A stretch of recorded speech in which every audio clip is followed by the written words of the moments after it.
can begin to open your Bibles to Acts chapter 17. That's where we're going to be today to talk about this first part of the creed, as Pastor Ben mentioned, God the Father Almighty, creator of heaven and earth. And just as you're turning there, I want to just remind us about a few things that Pastor Ben mentioned last week about the creeds, and about especially the Apostles' Creed. But the creeds were written for two main reasons throughout church history, but especially this one early in church history, to know that the church would know what they believe about the Christian faith. And there's two sides of that reason why. On the one hand, the creeds were written to solidify the doctrines of the church. As the church was growing, as the believers were growing and expanding, they needed a unifying doctrine to understand from the scriptures, what do we actually believe as the Church of Jesus Christ? What are the main core things that we're going to confess as the main doctrines we believe? And so the apostles came together, not the apostles, but the church, and with the teaching of the apostles, created the Apostles' Creed. But there's another side of this too, that Pastor Ben mentioned, that the creeds were written so that the church could combat some of the false doctrines that were springing up. So that as the church solidified what they believed, they also knew what they didn't believe and what was outside of good Orthodox Christian belief. And this creed and all the creeds were based on the belief that God makes himself known and revealed through the scriptures, that he clearly divulges who he is and wants his people to know who he is. And so thus we can identify some basic beliefs of who God is, as we're going to see today, starting with God, the Father, the first person of the Trinity.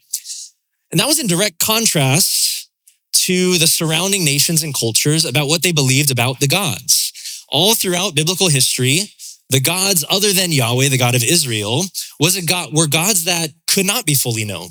That's part of the reason why when God shows up to Israel, he reveals himself in his full name, in his full covenant, and he gives the entire Pentateuch, especially the book of Deuteronomy, so that Israel might know what it is that they should believe about God and who God is, his name and his character. That was not normal in the ancient Near East. It wasn't normal that the gods would reveal all of who they are to their people, and neither was that normal, as we see here in the book of Acts 17, for the pagan gods of the Greco-Roman world.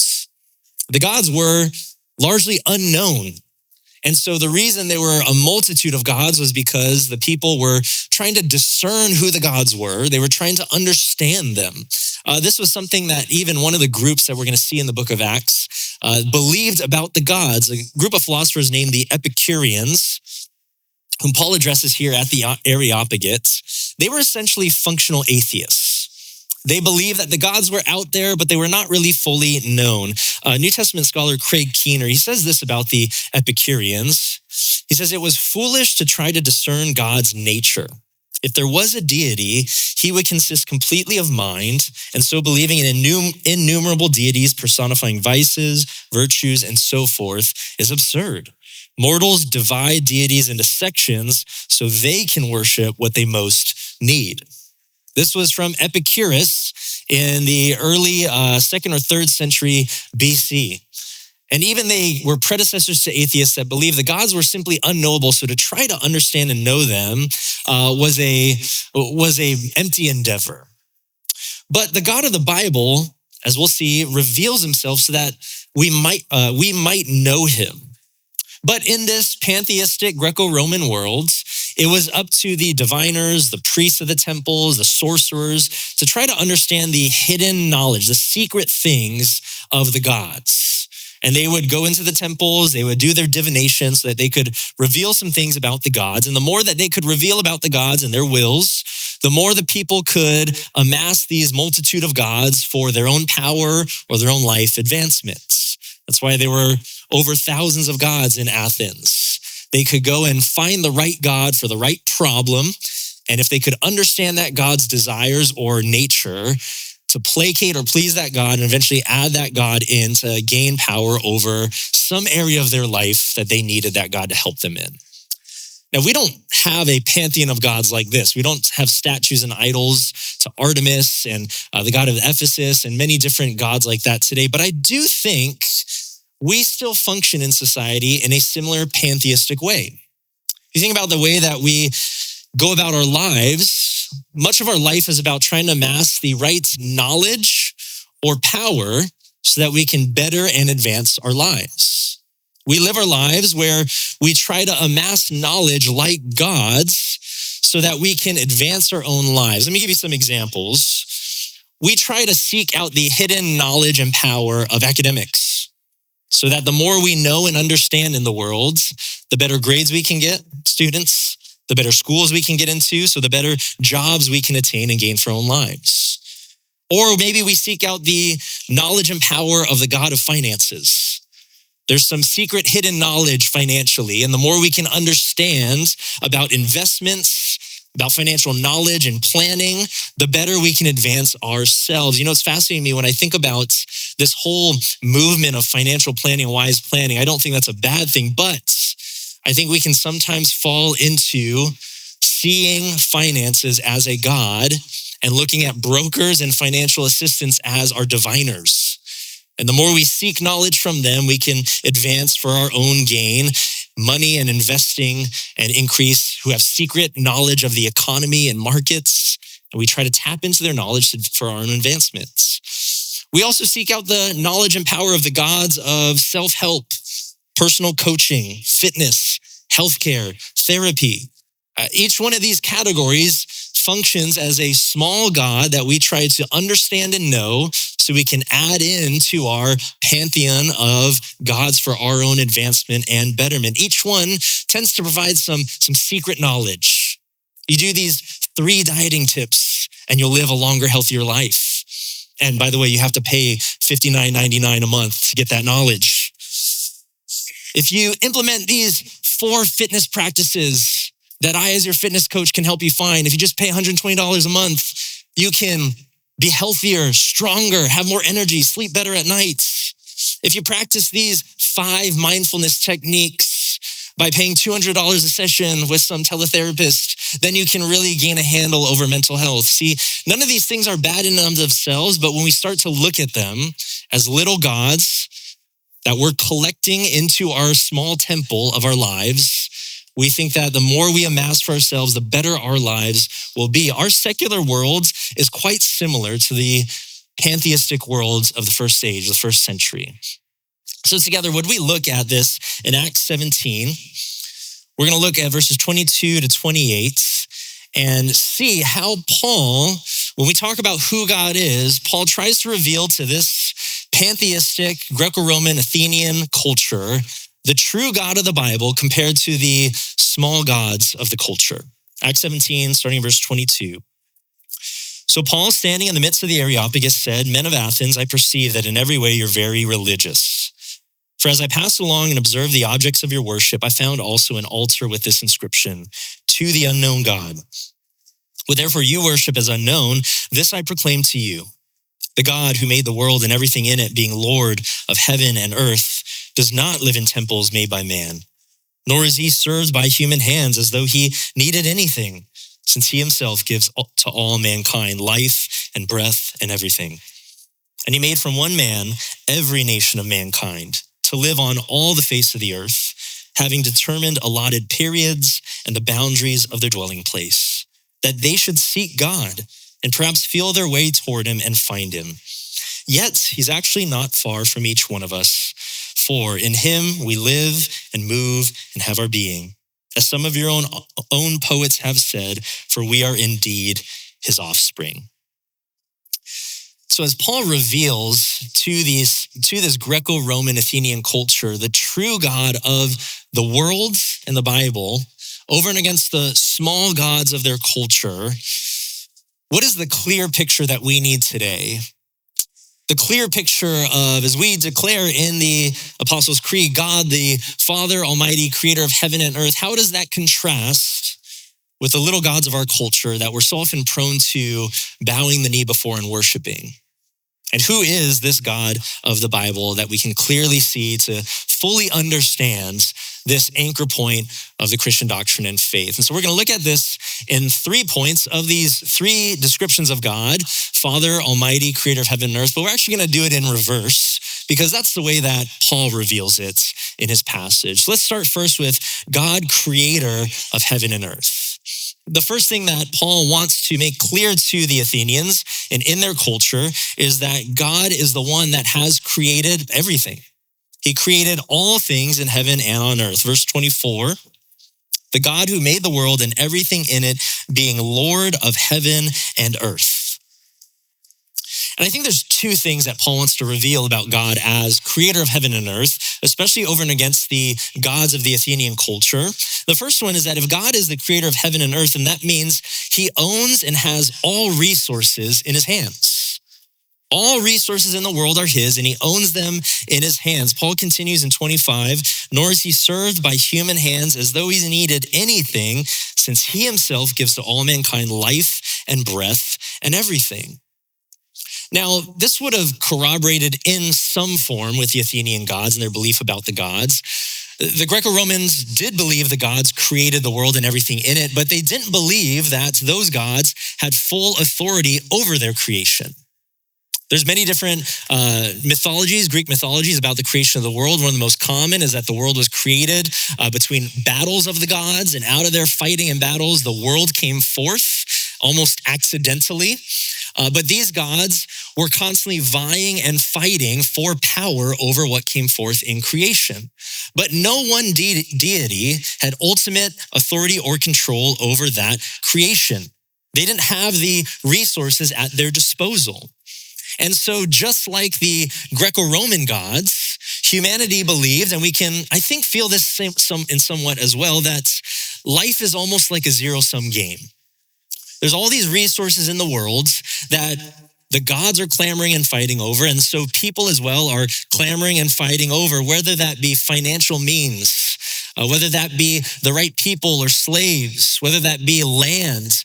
There was a vying for this zero-sum game of resources, and life can sometimes feel like that, where we're constantly fighting one another, jockeying for position to gain a leg up over others. There's a set number of spots for those of you students that apply for high schools. Lowell cannot accept everyone in our city. I just say that because I went to Lowell. I'm proud of it. The colleges you're applying for have a limited number of spots. And so you're competing against others for those spots. In your jobs, there's a limited number of promotions or promotions, and I'm forgetting the term for whatever. But there's a select number of spots that people are often competing for, and life feels like a zero-sum game. But here's the thing. If God is the one God, and only him, who created all the heavens and earth, and all things belong to him, then that means he has all resources at his disposal. There is no shortage of resources with God's hands. He holds all the world in his hands. And I think that means if God is creator of heaven and earth, we can be at ease knowing that we have a God that can always provide what we need. We might not always feel like God provides what we want or need, but if God does have all resources and he can provide what we need at any moment in time, and he chooses not to, then what we have to believe about God is that when he withholds things that we think we need or want, they're not actually things God believes we need. When God chooses to withhold seemingly good things from us, there must be a reason that they are not as necessary as we think. Just think about the great hymn, "Great is thy faithfulness. All I have needed, thy hand hath provided. Great is thy faithfulness." If God holds all things in his hands, then we never need to be anxious or worried about God's provision or resources in the world. What that also means is because God has created all things, including humanity, then that means we owe all things to God because we are his. We belong to God because he created us and we are his. That's the second thing that I believe Paul reveals over and against the Greco-Roman gods. You see this in verse 25. Paul continues, he says, "Nor is he served by human hands as though he needed anything, since he himself gives to all mankind life and breath and everything. And he made from one man every nation of mankind to live on all the face of the earth, having determined allotted periods and boundaries of their dwelling place." See, if God is the one that created us, he gives us life and breath and being, and he gives us places to dwell, then that means he has the right to determine who we are and all that we need. He's the one that created us, and he's the one to whom we owe all things. And that's not something that is very popular in our culture. We like to think that we know what's best and we can determine what's best for ourselves. Even if you think about the little g gods that we worship or try to amass in our life, none of them have the right or authority to determine what's good and right for us. We try to seek them out because we think we know what's best for ourselves, but they can never determine or decide what is best for us. We use them at our disposal, placing ourselves as the authorities. This is what many people call radical individualism, or the authority of the autonomous self. This is where we've come to our culture, where everyone believes they know what's best for themselves. And so therefore, everyone should do what's right for their own selves and what's right in their own eyes. But this is not something that's only unique to one political side of the spectrum. When we hear that term, we often think that it's only those on the progressive side because they want to determine what's right in their own eyes, sexually, ethically, when it comes to their own bodies. But also think about the right.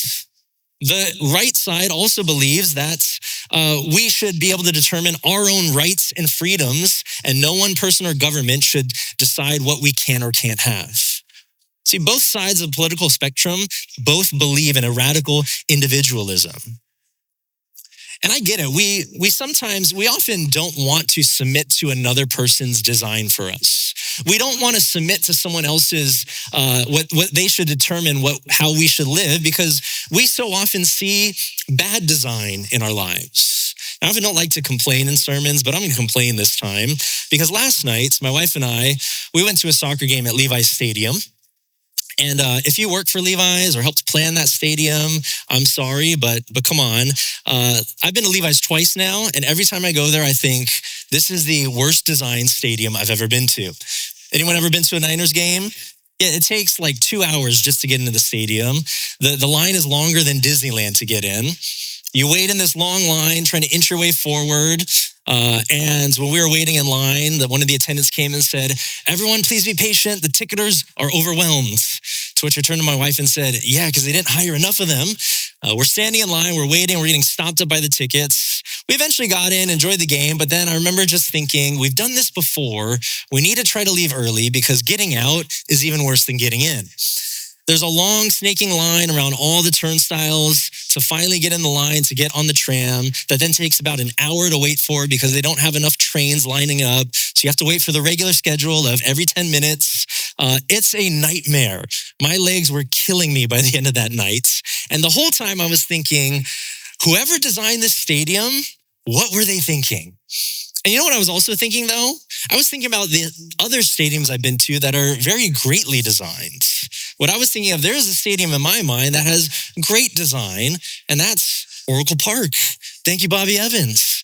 I love that park. It's easy to get in and out of. They have like 50 million attendants getting tickets at every entrance. It's never hard to get out and find the bus.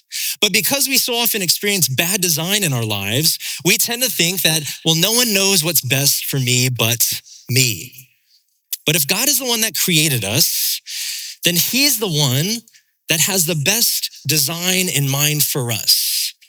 And I think we see this even in small ways. You think even how God designed our bodies and the small intricacies of who we are, there's nothing that God didn't think of. Can you imagine looking at God and saying, "God, what were you thinking when you made this in the world?" I mean, there is nothing God didn't think of. My older daughter's at the age where her teeth are starting to come out, and the tooth fairy will visit her when those teeth come out. And I often will have this weird thought as, I don't know why, I just have these weird thoughts when the teeth come out and they start to grow in, or even when we're clipping her nails. And I often just think, isn't it weird that those things grow out of our skin? You ever think about that? It's weird that, like, where did the nails come from? I mean, is there just an ever-ending, like, nail manufacturing machine inside my finger?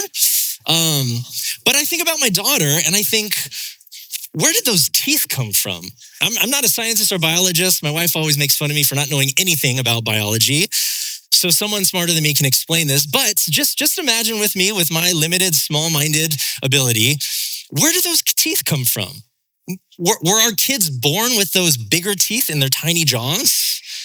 No, they're created somehow, but at just the right age, at just the right developmental place, God saw it fit that somehow, out of thin air it seems, these bigger teeth start growing, push their way up, and when the jaw is big enough, create a new set of teeth for their adulthood.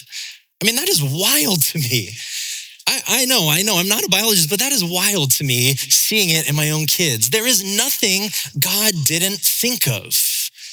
And if he is the good creator and designer of our lives, then we should willingly owe him everything in our lives and say, you know what, God, what you're doing, what you're providing, what I have may not always seem like what I need or want.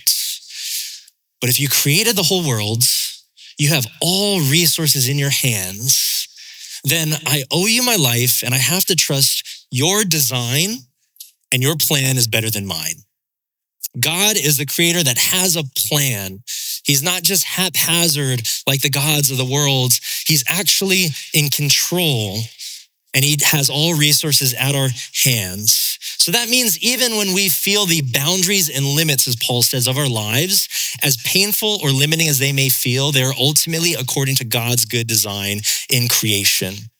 Which leads us also to the second point of who God is according to the Apostles' Creed, and that's he is almighty. Because God created all things, he then also has authority over all things. And that means he is unlike any of the other gods in the earth. Paul again brings out this contrast. You look at verse 24.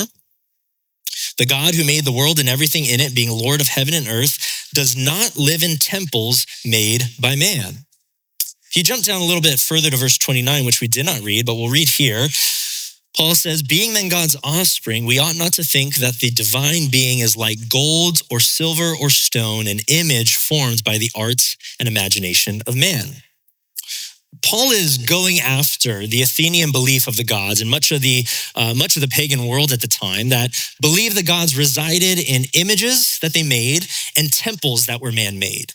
They believed that these gods, this was their dedicated dwelling place. The temple was quite literally, for you little ones in here, it was just a building that they made that was really beautiful and pretty, that they would say the gods lived here.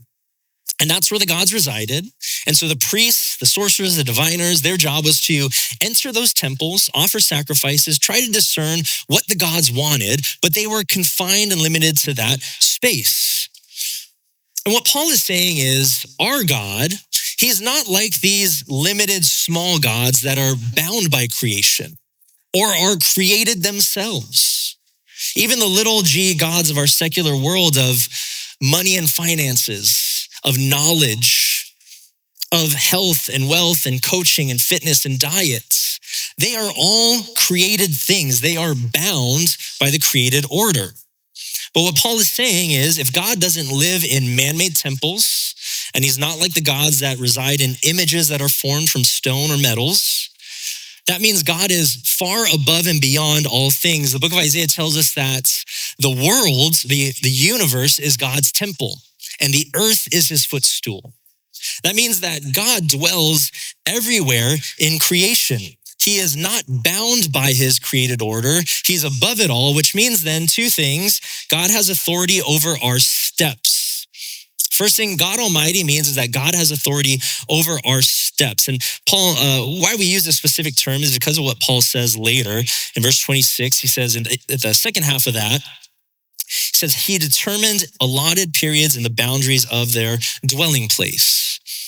Now, what are these periods and boundaries of dwelling place? Well, that could refer to the very personal nature of how God determines where each one of us live and all of our limitations and who we are.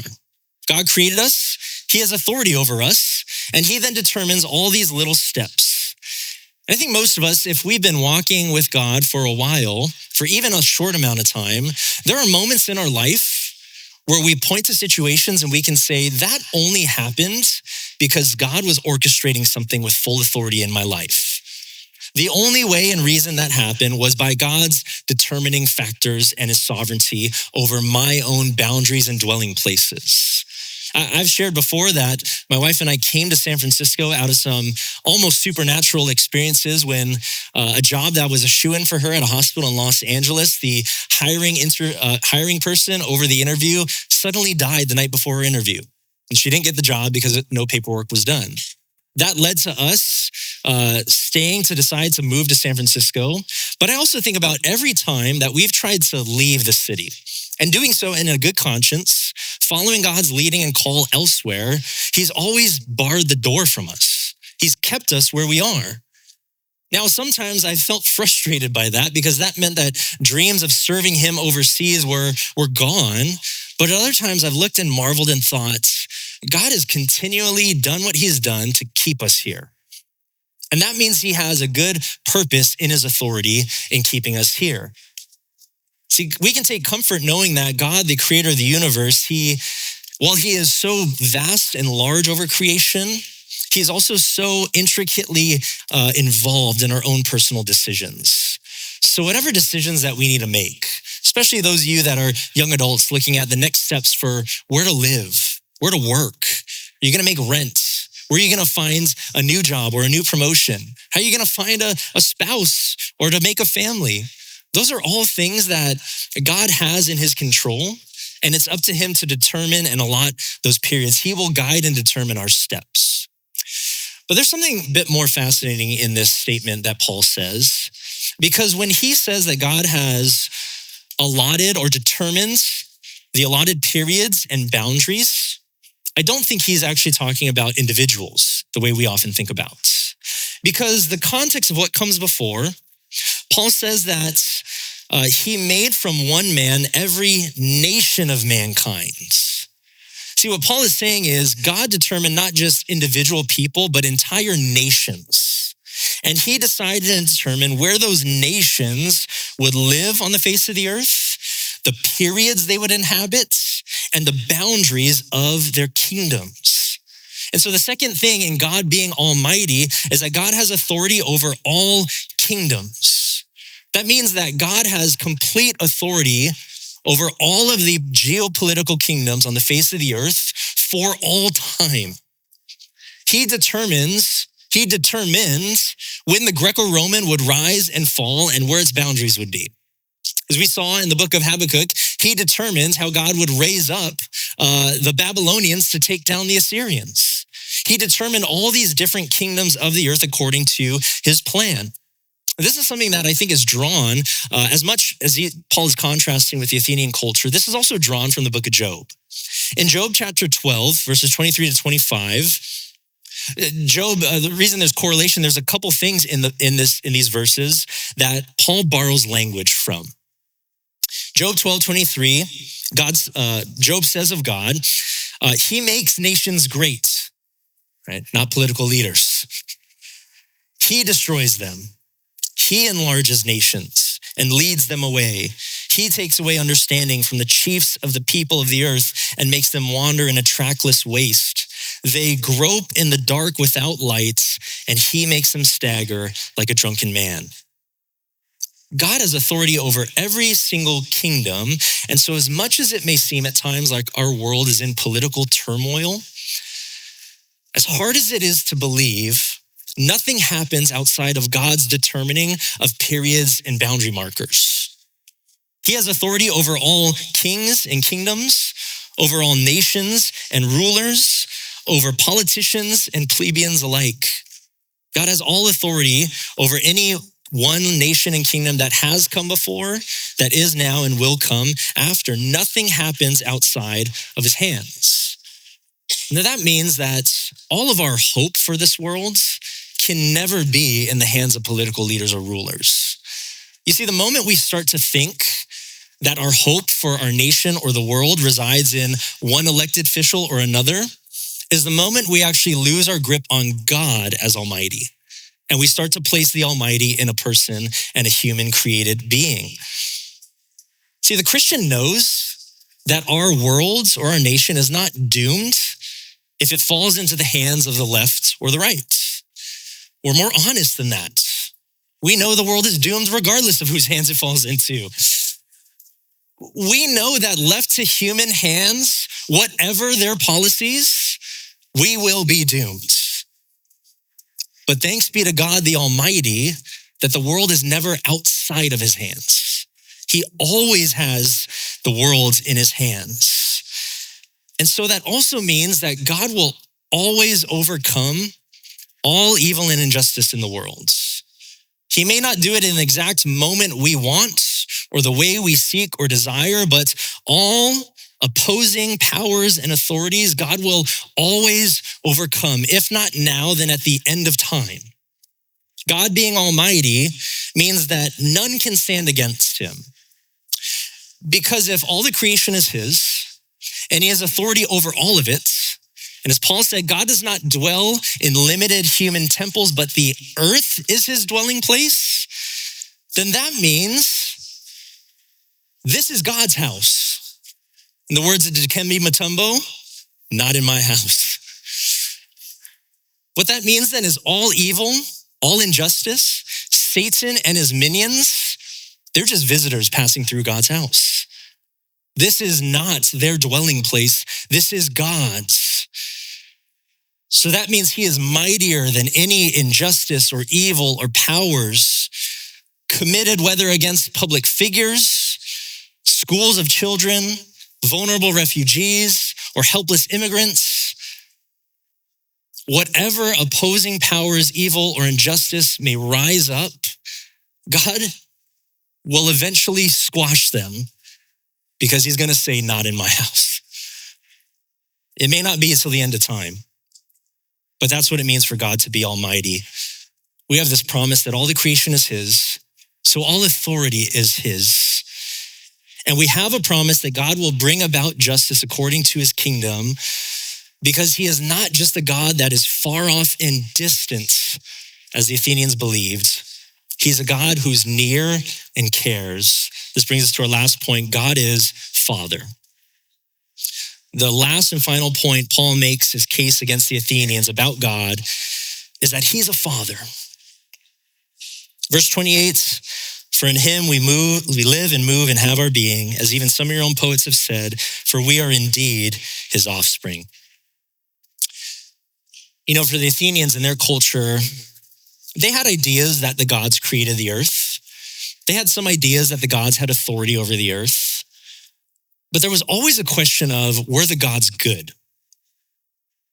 The whole religious basis of seeking through the diviners and priests what the God's will was, to placate them through sacrifices, to try to appease them, was because it was never clear what the intentions of the gods were. Yes, some gods could be benevolent, but they could quickly turn to be malevolent.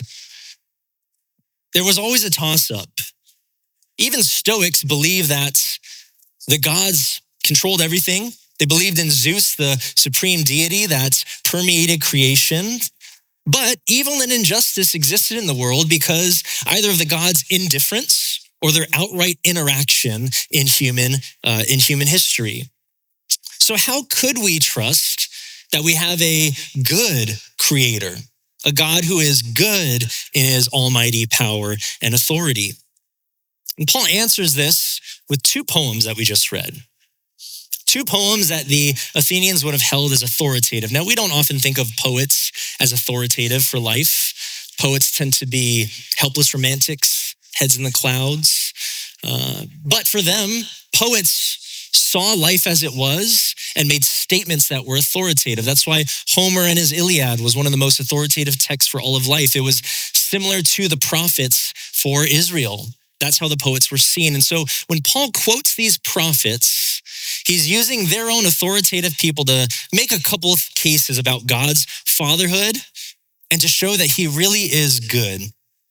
And the first one is that Paul says God is not just powerful, but he desires to be present with his people. God as Father means he's not just powerful, but he desires to be present with his people. In the first poem, he quotes, in him we live and move and have our being. Again, this would have been consistent with Stoicism in their pantheism that believed the gods permeated all of creation. And yet, Paul is showing that there is one God in whom we have all of our being and life and breath, and that God is the God, creator, and almighty of the universe. Paul is showing that God isn't just far off in distance. He's not unknown, but he is present and near, and he provides all things for life and breath and being. God doesn't toy with humanity just for kicks like the Greco-Roman gods did. God doesn't just see his people as servants the way they did to do his bidding. God gives life and breath and dwells among us because he wants to be near us. And that's just the most simple thing. If you ever feel that God is distant, or maybe he doesn't care, or maybe he's not near, Paul's saying as much as it may feel like that, the God of the Bible says and reveals it himself that he's not sitting back waiting in judgment over us. He actually wants to be present and have a relationship with his people. He is drawing near, and he cares deeply for us. And one of the ways he expresses that is by not just calling us his created beings, but he gives us a new name in being called children. And that's the second point that Paul makes of God's fatherhood. God makes us his children, and he makes us his children specifically in Christ. See the second poem that Paul quotes, "For we are indeed his offspring." That's from a famous poet in Greece that gave this poem to show that the people descended from the gods, that they were the God's offspring just in the created order. But when Paul uses this phrase, he's reappropriating it, not just to say that we are descended from the gods, but we are God's offspring, his children. God specifically names us his children, and he calls us his father. And there's two ways I think that Paul is going to reveal this that we'll look at next week about Jesus and who he is that Pastor Ben's going to touch on. But just to briefly touch on, how does God call us his offspring and his father? There's two simple signs that God gives to promise that he is our good father that loves his children. And the first is through the incarnation. Because in the incarnation, God shows his promise that he's not just omnipotent, powerful over all created things, but he's also immanent. He's near his people. He's not far, but desires to draw near, as Paul says. He stepped down from heaven to enter human flesh to be with and near his people because he cares to ransom and receive his children back into his belonging and his kingdom. And that is the second sign of how God makes us his children in Christ, is that God died for humanity. He didn't just step into human flesh to be near us. He died for us that we might once again belong to him and be his. You think about that. If God created all things, if we were already his to begin with, and yet through sin, we were cut off from relationship, God really paid the price twice for us to be his. We were already his to begin with, and yet he sacrificed Christ to make and buy us to be his again. And in so doing, he calls us his children and says, I am your father. And in God's fatherhood, God is not just a powerful God, as if he knows what's best, but won't give it to us. He's also a present God that knows what's best, but also wants to give us what's best for us. God is this perfect father that provides for his children. He knows what's best, and he's also able to provide what's best for us. I think many of us who are fathers in this room, most fathers want what's best for their kids. Most of us do, if we're really honest. Even if you had a bad father, your father wanted what was best for you. The problem is usually we don't always know what's best, or we can't always provide what's best. We're limited in those abilities. We don't always know what's best, or we can't always provide what's best. I've experienced this as a father. I've been at a complete loss sometimes where I don't know what's best for my kids.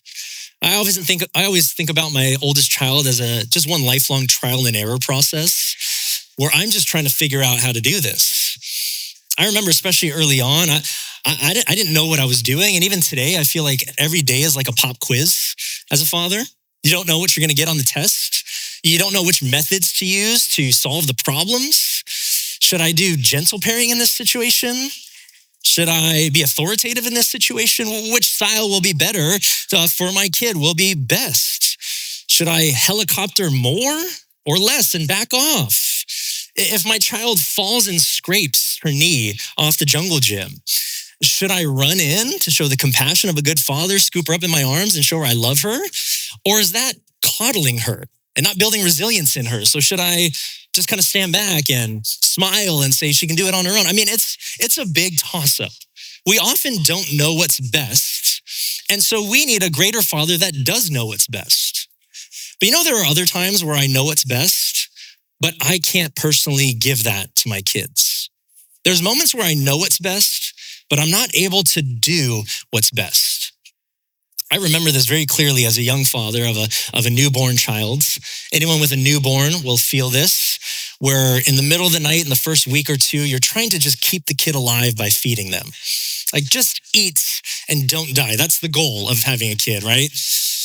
And I remember those very first days. We're trying to get our daughter to breastfeed. We're trying to get her the milk she needs, and she just will not take the milk, for lack of a better term.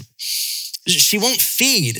We saw the lactation consultants. We knew all the tricks, but for whatever reason, she would not feed. And I remember just thinking, like, I know what you need. I know what's best for you right now, but I have no idea how to help you get what you need. I couldn't force it onto her. I couldn't figure out how to actually get it to her. I was incapable. But I also knew in those moments my own limitations. Where as much as I knew what she needed was milk, but I couldn't get it to her, I also knew what she needed was a patient, gentle, loving father.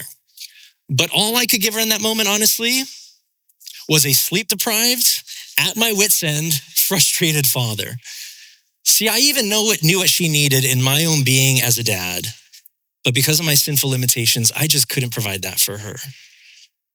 But again, thanks be to God that we have a good Father who is creator of heaven and earth, who has authority as the Almighty, and who both knows what's best and can do what's best for his children.